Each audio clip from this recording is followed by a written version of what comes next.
Hello good morning student. आइए आज fifth class का चैप्टर नंबर कौन सा स्टडी करेंगे। हम चैप्टर नंबर 5 स्टडी करेंगे। इससे पहले मैंने आपको चैप्टर 4 कंप्लीट करवा दिए हैं। हमारे चैप्टर का नाम है अंतरिक्ष यात्रा। कहाँ की यात्रा का ये है, कहाँ की, अंतरिक्ष की। ठीक है, तो इसमें हम बहुत सारी जानकारी प्राप्त करेंगे वैज्ञानिकों के थ्रू, क्या क्या किया गया है और क्या क्या संभव कर दिया है किसने, वैज्ञानिकों ने। ठीक है बच्चों, आज से लाखों वर्ष पूर्व मनुष्य अपनी इस धरती पर चांद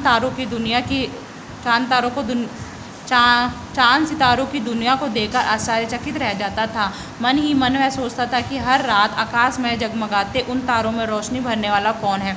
सुबह होते ही लाखों दीपों को कौन बुझा जाता है। वह देखता था कि पूर्व दिशा में हर रोज उगने वाला सूर्य दिन भर पृथ्वी पर अपना प्रकाश बिखेरकर सांझ होते ही पश्चिम दिशा में डूब जाता है। रात में चांदनी बिखेरने वाला चांद कहाँ से आता है। चांद के बारे में बच्चों की रुचि जग जाहिर है। वे उसे चंदा मामा कहकर, जो बच्चे हैं वो उसे चंदा मामा कहकर पुकारते हैं। बच्चे चांद को क्या कहते हैं, चंदा मामा के नाम से पुकारते हैं। कभी उसमें बुढ़िया को चरखा काटते देखते हैं तो कभी उसमें खरगोश की छवि देखते हैं। इसमें क्या बताया गया है, इसमें जितने भी प्रश्न बताया गया है वो क्या बताया गया, प्रश्नवाचक, मतलब कि जिज्ञासा से भरे हुए हैं। सब में क्या है, एक प्रश्न है कि ऐसा क्यों होता है और ऐसा होने के बाद ये कहाँ चले जाते हैं, ये कहाँ से आते हैं। ऐसे सवाल जवाब, मतलब कि सवाल पूछे गए हैं और जवाब भी ये जानना चाहते हैं। पहले आकाश और ग्रह नक्षत्रों के बारे में मानव का ज्ञान नितांत अधूरा था या भ्रमपूर्ण था, परंतु समय के साथ साथ मनुष्य की जिज्ञासा वृत्ति ने अंतरिक्ष के कितने ही रहस्य इस धरती के वैज्ञानिकों के सामने खोल दिए। धरती के सबसे निकट होने के कारण मनुष्य की लालसा चंद्रमा पर पहुंचने की होने लगी। पहले बड़ी बड़ी दूरबीनें बनाकर वैज्ञानिकों ने अंतरिक्ष के नक्षत्रों की जानकारी प्राप्त करने का प्रयास किया। फिर रॉकेट के सहारे अंतरिक्ष में पहुंचकर वहाँ के रहस्यों को जानने की कोशिश की और यह कोशिश आज भी जारी है। तो आपने पढ़ा ना कि जो वैज्ञानिक है उन्होंने कितने कार्य संभव कर दिए हैं, असंभव को भी संभव बना दिया अपनी तकनीकों को द्वारा, अपने काम के द्वारा बहुत सारी चीज़ें उन्होंने ऐसे कर दिया जो संभव नहीं थी, उसको भी क्या कर दिया, संभव बना दिया है।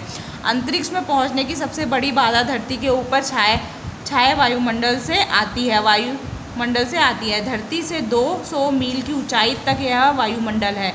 वायुमंडल कहाँ पे है, 200 मील ऊंचाई, मतलब सबसे ऊपर 200 मील ऊंचाई पर है। इस वायुमंडल के बाद अंतरिक्ष में केवल शून्य रह जाता है। इतनी बड़ी, मतलब इतनी ऊंचाई पे जो वायुमंडल है उसके बाद अंतरिक्ष में केवल क्या रह जाता है, शून्य रह जाता है, जहाँ पर हवा का दबाव नहीं होता, जहाँ पर क्या नहीं है, हवा नहीं है।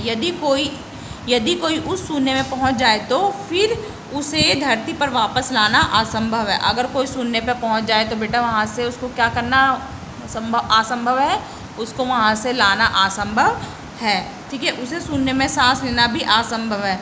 आपको पता है वायुमंडल में सांस लेना भी बहुत ही ना के बराबर, वहाँ पे सांस की प्रॉब्लम होती है, मतलब कि वायु की बहुत कमी होती है, तो वहाँ पे सांस भी लोग नहीं ले पाते हैं। ठीक है, पर वैज्ञानिकों ने इस बाधा को भी दूर कर दिया। पर वैज्ञानिक है आजकल, पता है ना वैज्ञानिक क्या क्या काम करने लग गया, तो इस बाधा को भी उन्होंने क्या कर दिया है, इस बाधा को भी उन्होंने दूर कर दिया। वहाँ पे भी ऑक्सीजन, मतलब कि सांस लेने का वहाँ पे प्रबंध कर दिया है। इन सभी कठिनाइयों को ध्यान में रखकर रॉकेट द्वारा छोटे यान वायुमंडल से बाहर भेजने और उन्हें वापस लाने के प्रयास शुरू किए गए। वैज्ञानिकों ने यह पता लगाया कि ये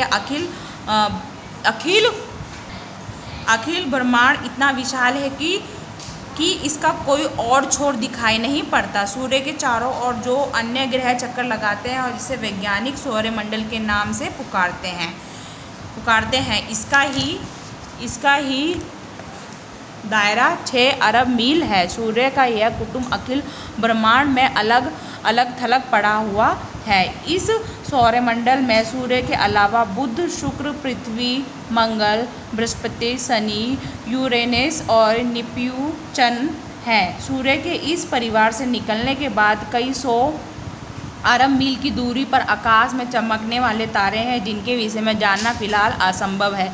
इसमें नाम दिए गए हैं बेटा, जैसे ये नाम दिए गए हैं, 2 नाम दिए गए हैं।